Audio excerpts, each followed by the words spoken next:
Ok. Tov, Parashat Mishpatim.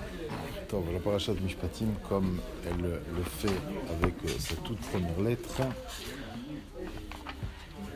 Ve'ele ha-Mishpatim asher tasim lifnehem. Comme Rashi le précise pour la première fois ici, c'est pas le premier Vav, mais on est juste après Matan Torah, et donc Ve'ele ha-Mishpatim, dit Rashi, Ve'ele mosif ala rishonim. Ma rishonim Sinai, af elu misinai. C'est-à-dire que si on regarde bien,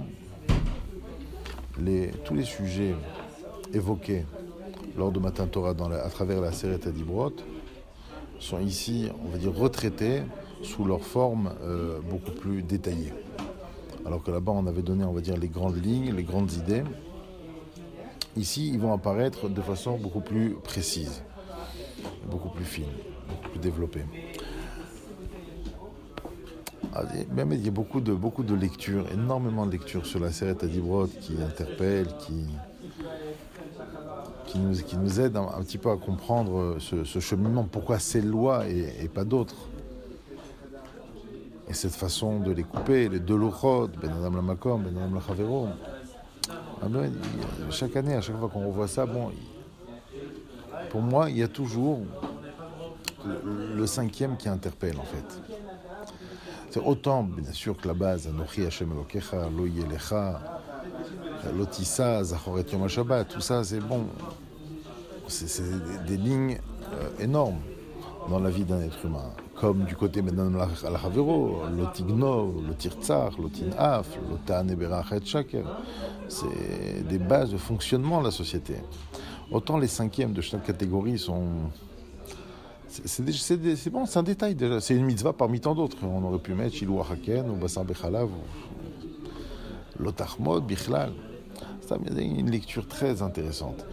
Déjà, de ces deux colonnes de Rav Shimshon Raphaël Hirsch, qui disait qu'on remarque que dans la colonne de Ben Adam la Makom, ça commence par la mitzvah qu'on pourrait qualifier de la plus imperceptible.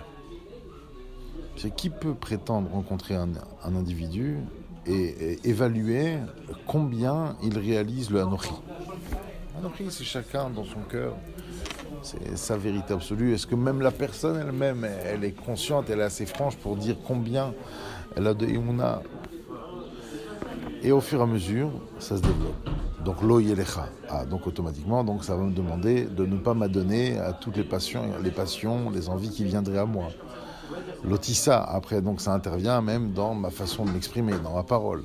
Après, ça intervient dans mon monde du travail. Shabbat, je ne travaille pas. Zachor et Yom HaShabbat et Kadesho. Et ça se traduit par un acte productif, positif. Kabed et Avicha et Imecha. C'est intéressant ce déclinement-là. On va du principe le plus subtil à la mitzvah la plus concrète. Ça, c'est dans Ben Adam, la Makom. Quand on regarde l'autre côté, l'autre colonne, on commence par l'Otirtzach et on finit par l'Otachmod. Effectivement, l'acte, on va dire, le plus cruel, le plus horrible, le plus tragique serait de supprimer la vie de quelqu'un. Ensuite, l'Otignov. Après, c'est pas de le tuer physiquement, mais de le voler à son entourage. L'Otignov, on ne parle pas là-bas d'objet. Après l'Otinaf. Après, on peut voler la femme, une partie de quelqu'un. C'est voler partiellement quelqu'un. L'Otane Berachet Shaker, après, aller sur les moyens qu'Hachem lui a donnés. Donc, faire un faux témoignage qui va dans mon intérêt. Et à la fin, on arrive sur l'Otachmod. Tu vois ce mécanisme qui est limite opposé, qui va dans deux sens différents. C'est-à-dire que, Rav Shimshon Raphaël Hirsch, j'ai dit comme ça. Autant dans la relation de Ben Adam la Makom, la base, le fondement, c'est quelque chose qui est dans ton cœur, qui est dans ta tête, qui est dans tes idées, dans ta hashkafa, et qui, à un moment donné, doit se traduire dans ta vie réelle, qui doit se traduire pour aboutir à Kibud Avaim. Ça veut dire que, je pense qu'il y a des gens non pratiquants qui disent pendant un long moment de leur vie, mais moi j'ai une émouna en béton, mais je suis pas pratiquant. Je pense que ces gens arrivent obligatoirement, inéluctablement à un moment dans leur vie où ils doivent faire un choix.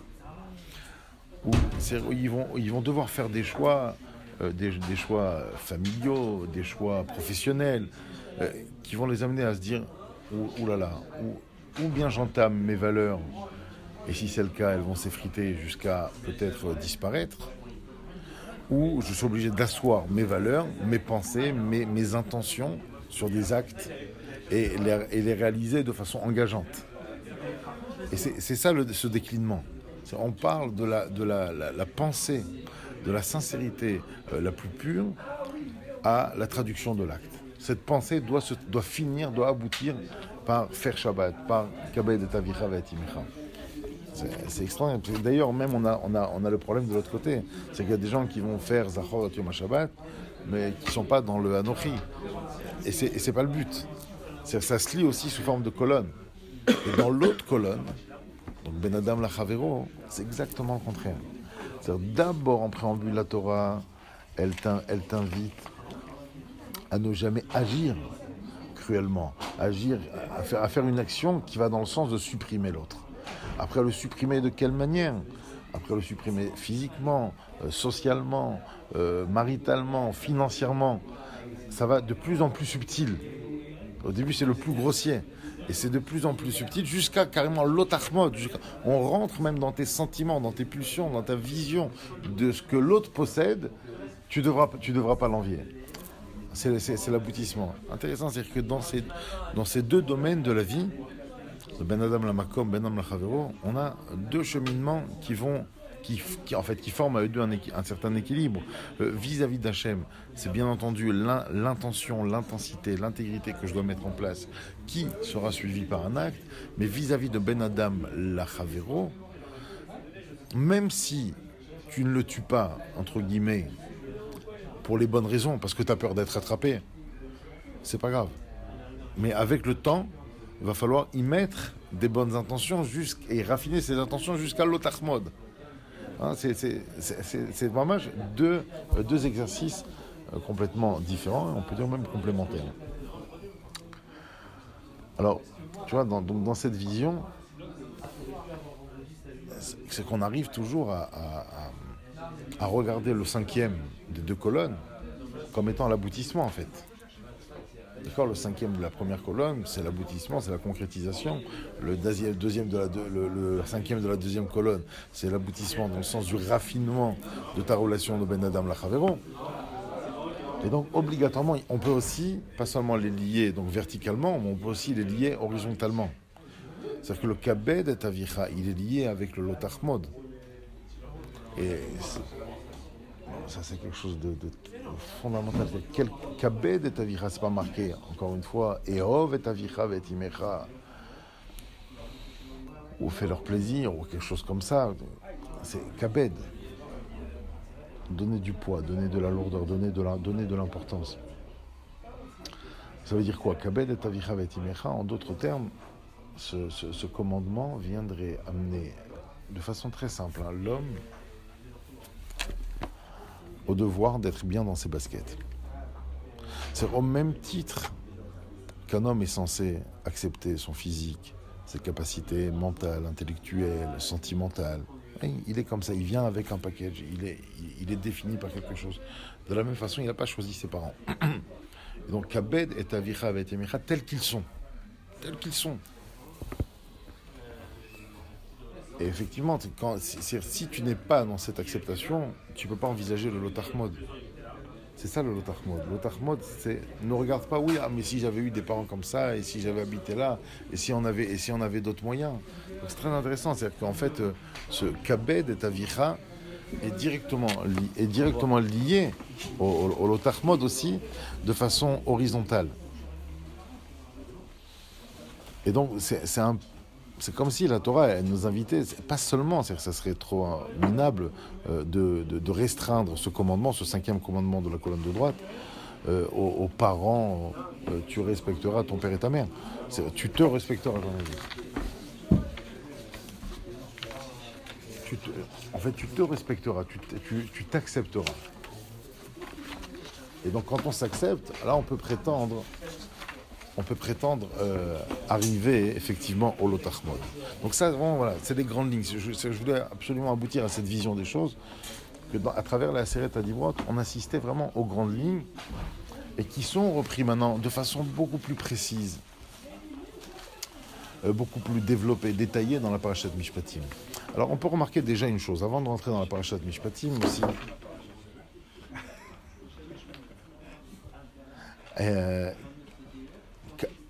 cette notion de la façon dont apparaît la mitzvah de Kabed et Avicha et Imecha. C'est en fait, alors qu'on est dans une colonne qui traite de ta relation verticale, de ta relation avec Hachem, tout d'un coup, les parents apparaissent. Alors que les parents sont a priori aussi des êtres humains. Alors certes, pas comme les autres, particuliers, mais ils apparaissent quand même dans la colonne avec Hachem. Et c'est dans la colonne avec Hachem, généralement, on parle de concept général, on ne parle pas d'individu. Et là, on dit Atavicha ve'et imecha. Ce qui est troublant aussi, ce qui est particulier dans ce commandement, c'est que dans ce commandement, la Torah n'hésite, alors qu'on est dans les grandes lignes, d'accord, on n'est pas dans le détail. La Torah te promet un salaire, elle promet une récompense. Les ma'an ya'arichun yamecha. Et en plus, ala adama asher Hashem Elokecha noten lach. En plus, la Torah fait référence à l'installation du peuple sur sa terre, dans ce commandement-là. Donc on voit que c'est un commandement vraiment particulier. Et ce commandement va être revu dans la Parashat Mishpatim. Alors vous l'avez ici dans la feuille. Donc c'est le 3, c'est la note 3 dans la première feuille. Pour reprendre le sujet en amont, parce que c'est bien d'avoir une vue globale, la Torah te dit comme ça, Makeish vamet mot yumat. Vous comprenez, la grande ligne dans la Aseret HaDibrot, c'était l'otirtzach, de ne pas supprimer l'autre. Là, la Torah te dit, Makeish vamet. Dans le cas où une personne lève la main sur l'autre et que cette dernière personne meurt, alors le principe, il est mot yumat. Ok. Alors que dans la Aseret HaDibrot, on n'était pas rentré dans le mot yumat et pas dans le maké. On parle de suppression de la vie de l'autre. Va'asher lotzada. Non, on décline la chose. Imaginons que la personne, elle a porté un coup, elle a causé la mort de l'autre, mais sans préméditation. D'accord? Sans y avoir l'intention. Va'asher lotzada, ve'a Elokim ina liyado. Akadosh Baruch Hu a organisé les choses de façon. Alors le traitement à suivre, c'est l'exiler dans les villes de refuge. Ok.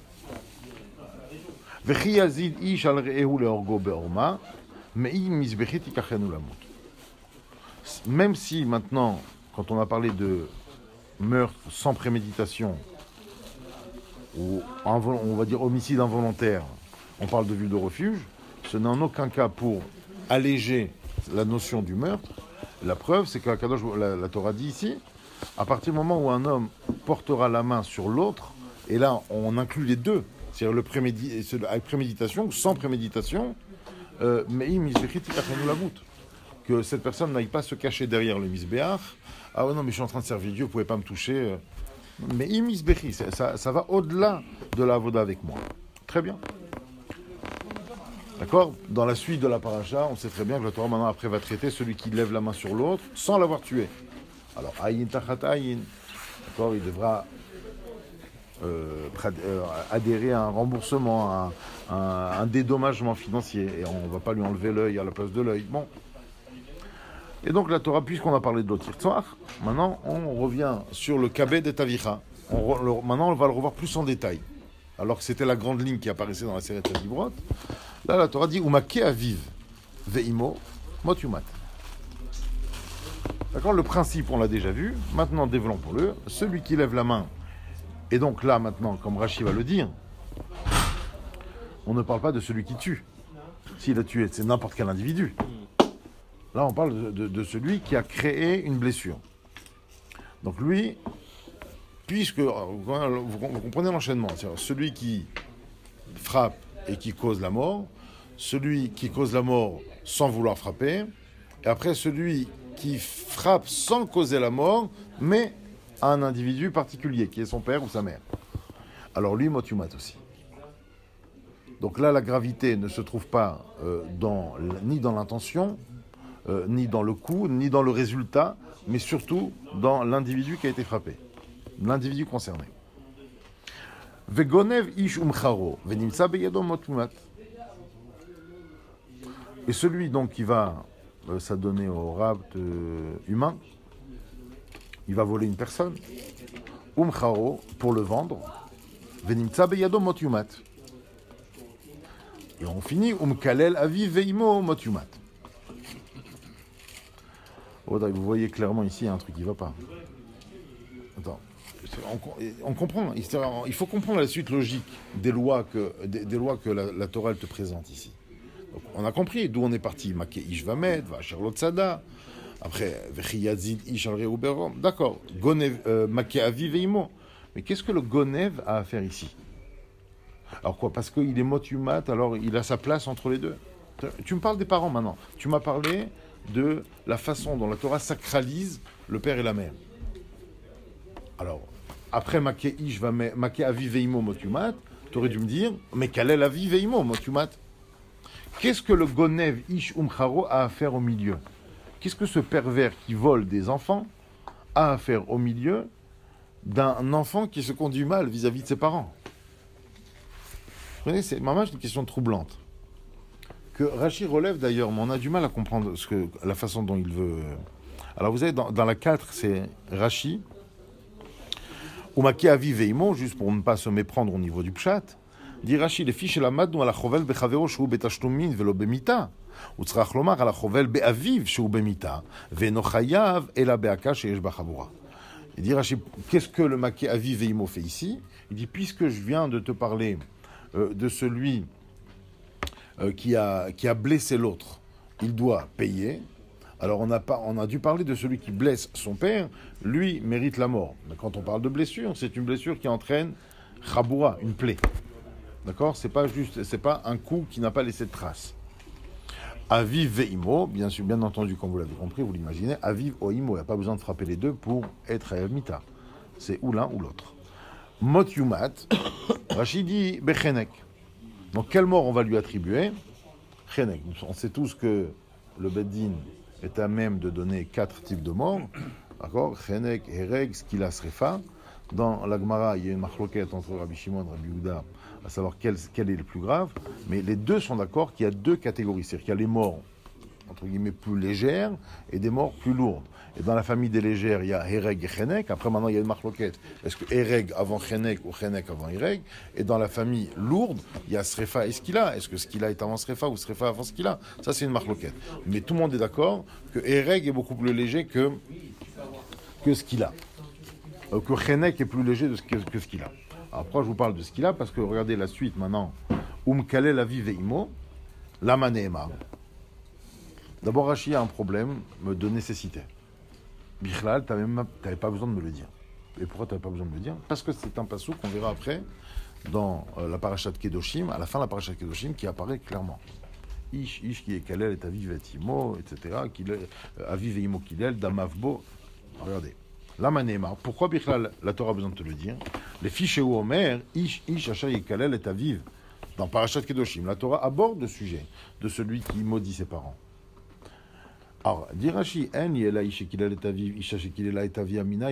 oui, alors le problème c'est que si on n'avait que le pasouk là-bas, on aurait dit uniquement l'homme est concerné, mais pas la femme. Alors, c'est pour ça qu'ici on te le répète, mais kalel. On ne parle pas d'homme.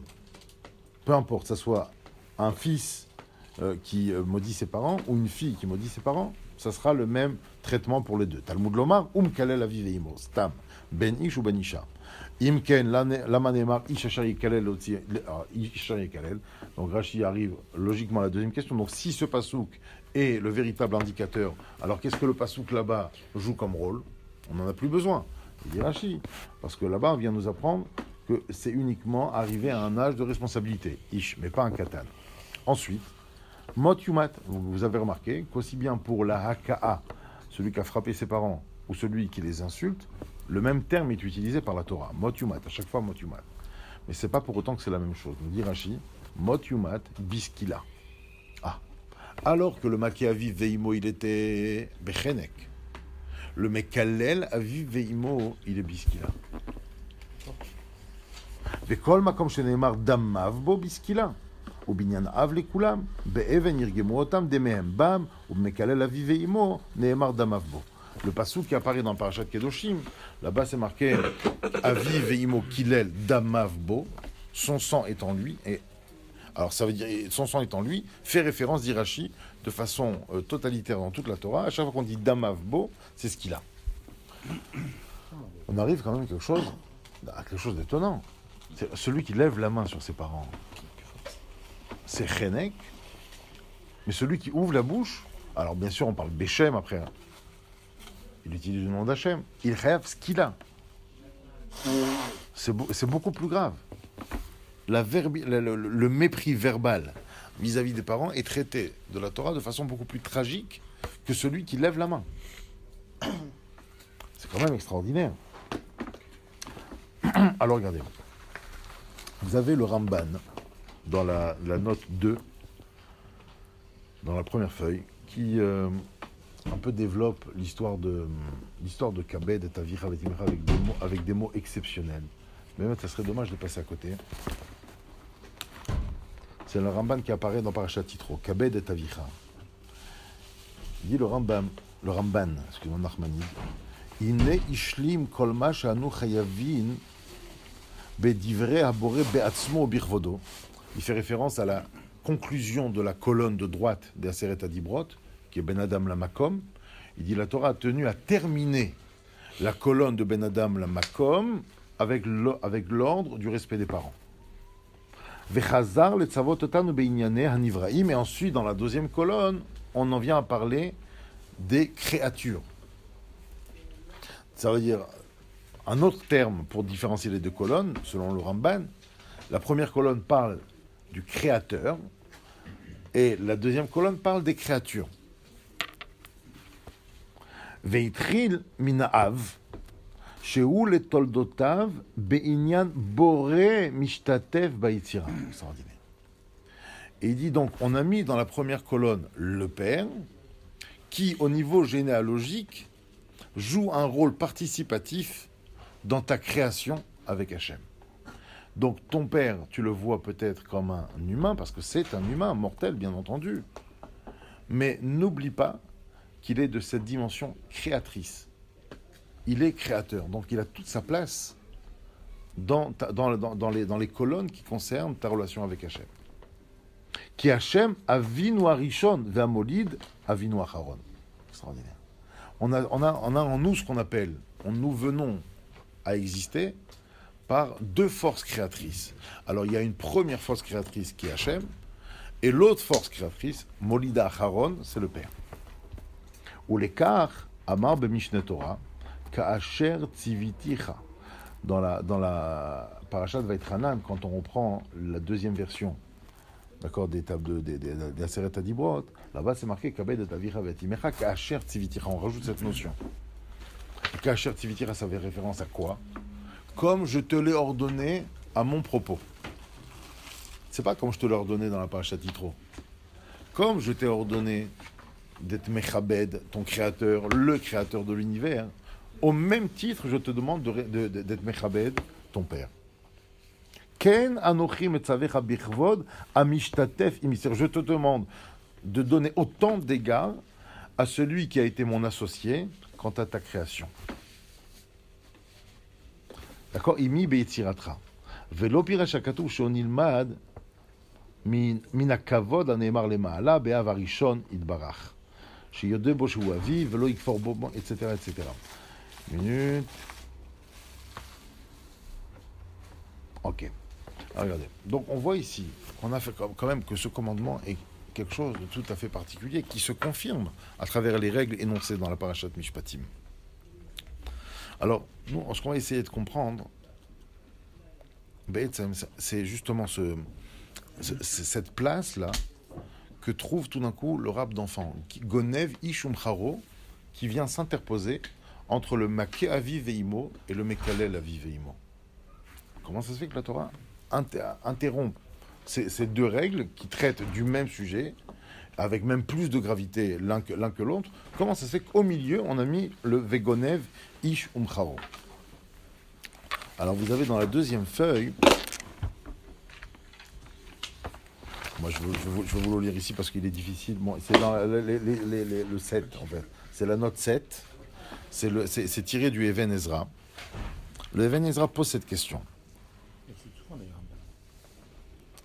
Et le Even Ezra, il dit Amar à Gaon. Quand le Even Ezra dit le Gaon, il fait référence, pas au Gaon de Vilna, parce qu'il était après lui. Le Gaon, c'est Rabbi Saadia Gaon. C'est le Rassag. Il dit Lama nichnazeh pasuk ben Makeh aviv ou ben Mekalel aviv. D'accord? Pourquoi ce pasouk de voler un être rentre entre celui qui frappe son père ou qui maudit son père? Ve'eshiv, et le Gaon, donc Rav Saadia Gaon a répondu Ki hakatuv lo yedaber rak ala ove. Le verset fait référence à des situations existantes, courantes. Ki anignavim ayuktanim. Là, on parle de quelqu'un qui va voler un mineur. C'est la situation la plus courante. Vegadlu be'eretz nochia, et on l'a fait grandir sur un terreau même, je dirais, qui est étranger à lui. Lo yakiru avotem, dans lequel il ne va pas connaître son père. Veitachen sheyakum veyekalelum vehaonesh alaganav. Et donc, à cause de lui, un jour, il retrouvera peut-être ses parents. Mais puisqu'il ne les a pas fréquentés, il n'a pas pu recevoir de ce qu'il aurait dû recevoir en tant que créature, il en viendra à les frapper, voire à les mépriser verbalement. Et là, la Torah donc met au milieu le Inyan du Gonev, comme pour dire, et il en est responsable. C'est de cette situation dramatique, un jour un enfant arrivera à maudire son père, le Gonev, il est responsable de ça, aussi.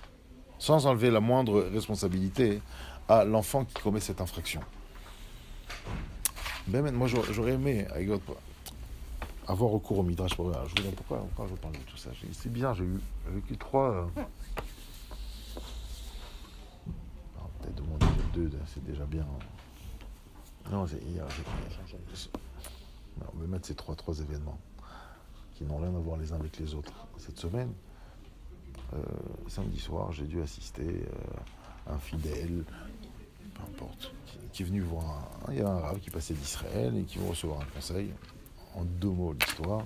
Un type qui prie Betsibourg, qui étudie, qui a une famille, des enfants, une femme, irréprochable, qui respecte. Et il vient, le type, il est malade depuis 6 mois. Il a perdu 15 kilos, il dort plus la nuit, il pleure tous les jours. Il a fait sa Aliyah il y a 4 ans. Dans le cadre ils sont partis, plusieurs familles francophones qui ne se connaissaient pas obligatoirement. Et ils sont installés dans un yishuv. Et après de là, on fait des trucs administratifs, on fait l'ulpan ensemble, on fait tout ce qu'il faut pour s'organiser avant, on va chercher un travail ensemble, on échange nos contacts, après on va chercher un appartement pour s'installer de façon plus assise et confortable ensemble, on va choisir les écoles des enfants ensemble, etc. Et dans ce cadre-là, ce type-là, un juif, bien loin, il a été épris de la femme de l'autre. Non, mais il s'est rien passé. Mais à en être malade. C'est aujourd'hui, il vient dire au rabbin pour qui j'ai traduit, je l'aime plus, mais c'est une tzadékette. Mais elle est réprochable, elle est belle, elle est serviable, elle m'a donné les enfants, tout, mais je réalise. Et il en dort pas le fait de devoir. Il sait pas comment détruire sa vie. Et Bémet, il était au bord du gouffre. Un homme, un père de famille. Quand tu vois comme ça, un homme décomposé, en pleurs. Bémet, moi, ça m'a interpellé, ça. Ça m'a brisé le cœur. Je me dis, mais bon, c'est pas un mec léger, c'est pas un mec qui sort, c'est quelqu'un qui au moment où il est au Beth Amikdash tous les jours en Eretz. Comment on arrive là? Comment épargner les gens? Ça, c'est une première chose, un premier dossier. Deuxième dossier, dimanche matin, on n'a pas beaucoup de jeunes à la synagogue. J'essaie un petit peu de leur donner le sens de l'engagement. Alors, je les ai vus en début d'année, je leur ai dit, mec, on fait un minyan le dimanche matin, ça vous chauffe, on vous amène croissant, pain au chocolat, truc. C'est bon, 10h, ça vous va? En pensant que moi, j'étais très large. Non, 10h, non, 10h30. Allez, bon, faut dire, 10h30, c'est pas grave, je regarde même pas le Zman Tfila. Au-delà de ça, ils vont respecter. Dimanche matin, déjà, ils vont faire une fila normale, ils vont mettre les tefilines de façon certaine. Avoir un petit déj, commencer sa journée comme ça, le mec, il est bien pour bosser comme il faut, pour reprendre le lundi matin. Ça, c'est mon objectif, c'était ça. Et qu'ils apprennent que, voilà, c'est pas, ça fait partie du quotidien. Bon, tant bien que mal, on envoie des messages, machin. Ils ont planté il y a 2 semaines, ils sont pas venus. Top, Shabbat d'après, moi je les vois, je suis là-bas de Shabbat en Shabbat. Je les mets un peu face à... Comment vous expliquez que vous êtes engagés les mecs? Ah ouais, c'est vrai. Mais c'est pour votre bien, bon, ils comprennent cette semaine encore. 2 semaines après, le sermon que j'avais, ils ont encore planté. Et là, donc, je discute avec l'autre personne avec qui on essaye de mettre en place. Bon, on arrive à la conclusion. Il n'y a pas de parents. En fait, c'est pas qu'il n'y a pas d'enfants. C'est qu'il n'y a pas de parents. Non, en tant que parent, on propose à ton gosse de venir faire cette fila Betsimour à 10h30 en lui amenant son petit déj royal. Et t'es pas là, tu le pousses pas. Alors tout est dans son cadre, tout est même s'il a dormi à 1h ou à 2h du matin, ça reste totalement faisable. C'est la deuxième anecdote. Et hier soir, je vais tuer avec quelqu'un et voilà, et je dois parler avec une personne pour essayer de remettre un petit peu l'histoire jusqu'à de 7h, je suis parti pour étudier avec lui jusqu'à 1h du matin pour essayer de le remettre dans sa maison avec sa femme et ses enfants. Essayer de remettre les idées au clair. C'est exactement ce que je vous dis maintenant. C'est ce que le Even Ezra veut dire. Et c'est exactement... les propos du Even Ezra qui sont à Rishon ont été dits déjà à l'époque par nos Chachamim concernant ce pasouk-là. Et un autre pasouk où la Torah nous fait exactement le même coup. À la fin de la parashat Kedoshim, regardez, c'est phénoménal comment ça apparaît. À la fin de la parashat Kedoshim, c'est comme ça. Ushmartem et Trukotai va citer ok, ah non, voilà, Veit Kadishtem. Après le Kedoshim Tiyu, Ish Imo Ve'aviv Tiraou, c'est extraordinaire ça aussi, une leçon exceptionnelle. Comment on est Kadosh pour Hachem, Ish Imo Ve'aviv Tiraou. Si tu crains mes associés, donc automatiquement tu pourrais être Kadosh avec moi aussi. Et là-bas c'est marqué Veit Kadishtem, Veitem Kedoshim, qui Kadosh, bon, on sait c'est quoi Kadosh, donc on a compris Kadosh, la Rayot, etc. Ushmartem et Trukotai va citer Motam, Yachem et Kadishrem. Donc on s'attend maintenant à revoir toute la suite des Arayot, d'accord, des incestes que la Torah a fait déjà à la fin de la paracha d'Acharemot. Sauf que là on va voir maintenant la sentence. Là-bas c'est les Hazarot, ici c'est le Hanashim. Et comment la Torah elle commence? Même moi qui lis, qui suis Balkoré déjà depuis un certain moment, j'ai jamais fait attention à ça. Comment on commence? Qui, ish. D'abord on commence par un qui. Bizarre ce qui normalement ça vient justifier quelque chose. Qui ish asher yekalel. Attends, tu m'as parlé de Kudusha là, on parle pas de Derech Eretz maintenant, on parle pas de... Je crois que tu me parlais de femmes. Non. Ish asher yekalel et aviv et imo mot yumat. Aviv ve imo kilel damavo, le fameux pasouk avec lequel Rashi joue ici. Et après, ve ish asher ina fait ish et ish, etc. Et chet aviv. Après on rentre dans toute la liste qu'on avait déjà énoncée dans la parashat Acharemot. Le Midrash ici, il demande qu'est-ce qu'il fait ce pasouk ici? Quel rapport? Tu me parles de Kedusha, donc moi je m'attends à voir des trucs, être saint dans ses relations avec les femmes, une société. Et tu me parles Ishacher Yekalel et Aviv. Dans la note 8, donc c'est le Midrash. Si vous voulez, on l'a lu rapidement. Uminayin chez Israël nikru kedoshim be'et sheshomrim atzmam min haniouf umin hazima sheken katuvit kadishtem v'item kedoshim ki ani Hashem lokechem mikan bizman shem kedoshim ulahem leloha maktiv acharav ushmartem et chukotai vasitem otam ani Hashem mekadishchem et matay hakadosh baruch hu mekadesh et Israël bizman shen shomrim chukav umaim achukim elu arayot dirtiv niouf et shetish. Ok, donc Akadosh Baruch Hu nous sanctifie tout le temps que nous on est en phase avec lui au niveau des mœurs. C'est vraiment ce qu'il dit, d'accord? Et si on n'est pas en phase au niveau des mœurs, alors on ne bénéficie plus du titre de Kadosh. Ok. Maintenant il dit c'est quoi? Dirtiv ni ouf eshet ish barishon. Et la preuve c'est qu'on parle de l'adultère en premier. Chez Neymar, Ish Asherin Af. Alors maintenant, demande le Midrash. Umar Ra'ale Afsik Kilelat Av Vaem. Ben Akidouche le Niouf. Tu me parlais de Gdoucha, et ben tu vas me faire toute la liste. Qu'est-ce que tu me parles maintenant de celui qui maudit son père?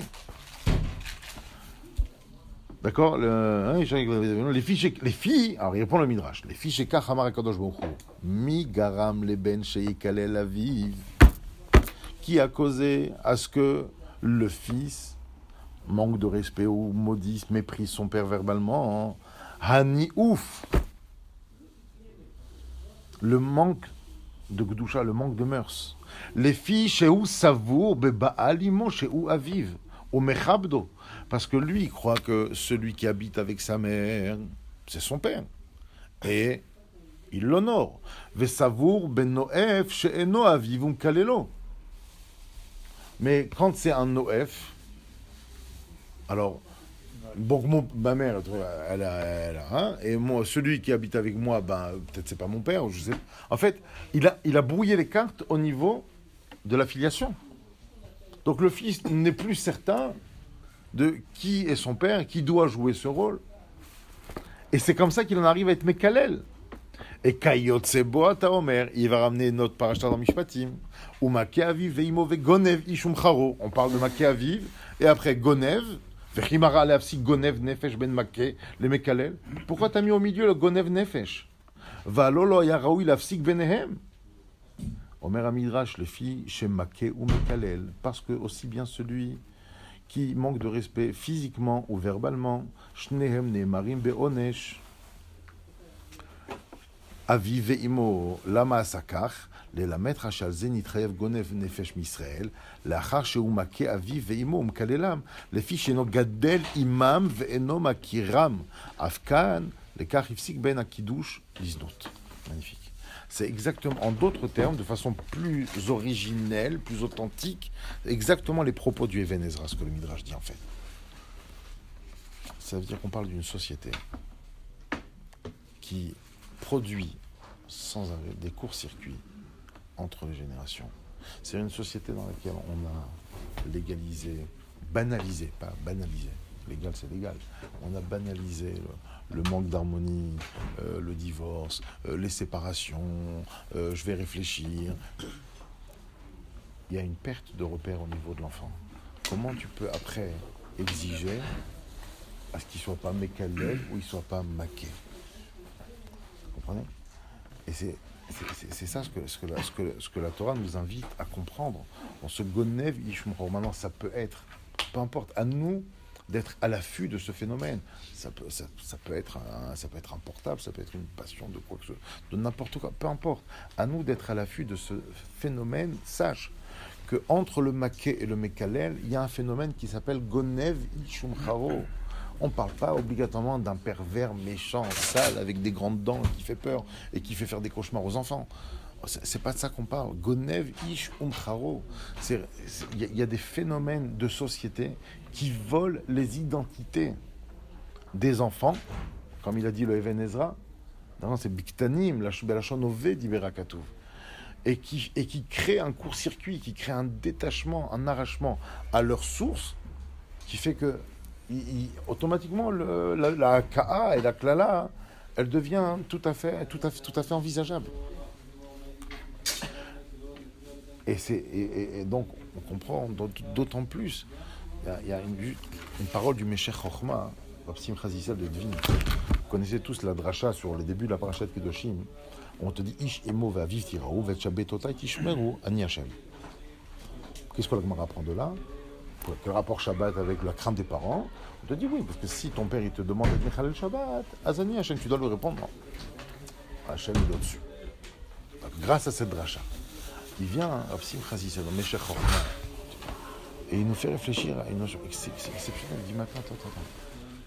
Mais sans la dracha des Chachamim, Bémet, j'aurais cru quoi? Bémet, j'ai besoin de cette dracha, j'ai besoin de cette réflexion qui va me lier le Shabbat au respect des parents. On me dit non, le Shabbat ça passe avant. Je n'ai pas besoin de cette dracha. Attends, un être humain, il te dit fais une avéra, mais Hachem il te dit le contraire. Et la main. Si la Gemara elle a besoin de faire cette dracha pour justifier le fait que malgré tout, tu dois écouter Hachem et tu dois ne pas être Mechalel Shabbat, ça veut dire que normalement, tu aurais dû te poser la question. Oui, mon père me demande Mechalel Shabbat. C'est mon boré, c'est mon créateur, je dois être Mechalel Shabbat.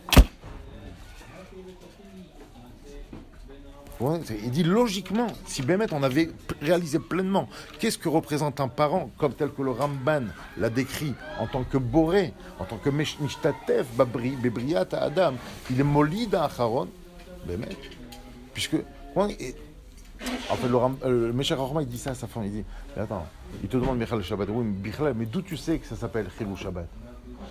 C'est parce qu'il y a eu un père, ou parce que lui a eu un père, parce qu'il y a une tradition de père en fils qui s'est faite. Donc peut-être, Bémet, que tu aurais dû l'écouter. Parce que si tu ne l'écoutes pas, tu casses cette tradition.